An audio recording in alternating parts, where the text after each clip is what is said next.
So here we are again with the, I'm going to call it an 82 ATC 185 with the just rebuilt engine on it. I think I showed this last video, but I don't remember, about how the cylinder is apparently just rebuilt, but there's no cross hatching left, anything. I know there was a piece of the, yep, and there's a piece of the top ring, so it's broken off in here. So yeah, I was going to start lapping the valves, and I just noticed that this thing's got a ton of carbon buildup, and I've actually cleaned it off a little, not much yet. And the valve itself is nasty, really.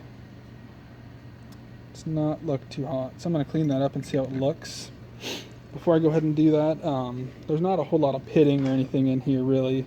It's not horrible, but I figure while it's out, might as well. It could use a little bit, but not too much.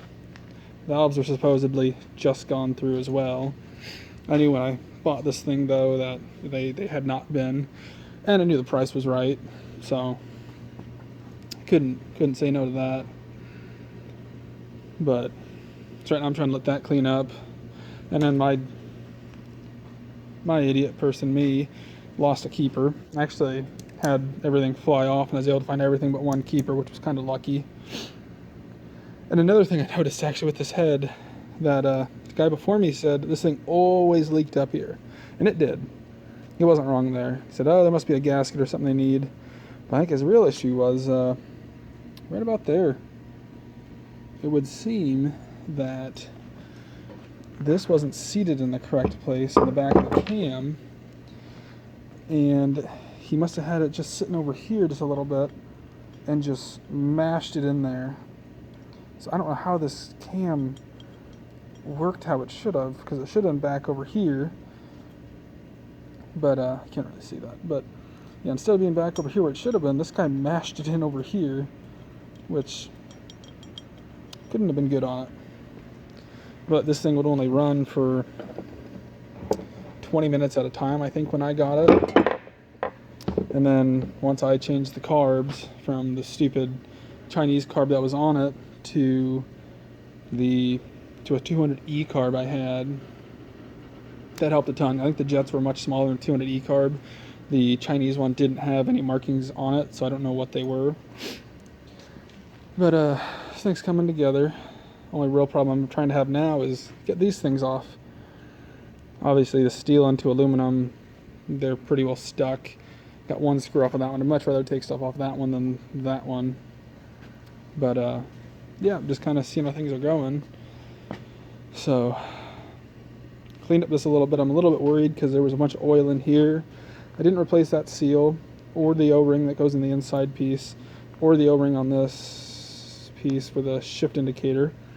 Probably should have, but kind of trying to do this cheap just because I have all these different plethora of parts. So I'll probably end up shooting myself in the foot not doing that, but I know how to do it. It's not hard to get to, really. Just need the puller to get the flywheel off. Shouldn't be too bad. And it's pretty much all I've done. I'm going to clean up the valves. I said get them, I'm going to lap the valves, grind them, whatever you want to call it. And probably replace these just because I have new ones and I'm in here already. So the reason I'm grinding the valves is because I'm here already and might as well just do it. I'm not in any rush to get this thing done. So if I do all that and get my keeper in, new keeper, unless I find the other one, which I doubt. I was surprised to find the one. If I find a keeper, then I could get this thing about done tonight, but we will see about that.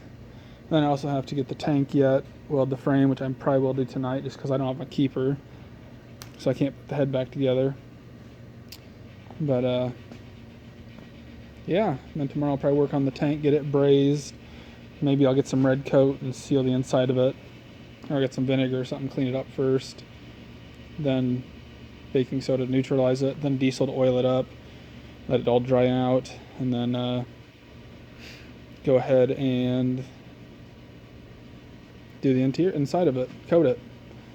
So it's gonna be it for this video for this one now. If anything wild happens, which I don't see happening, I'll make another one.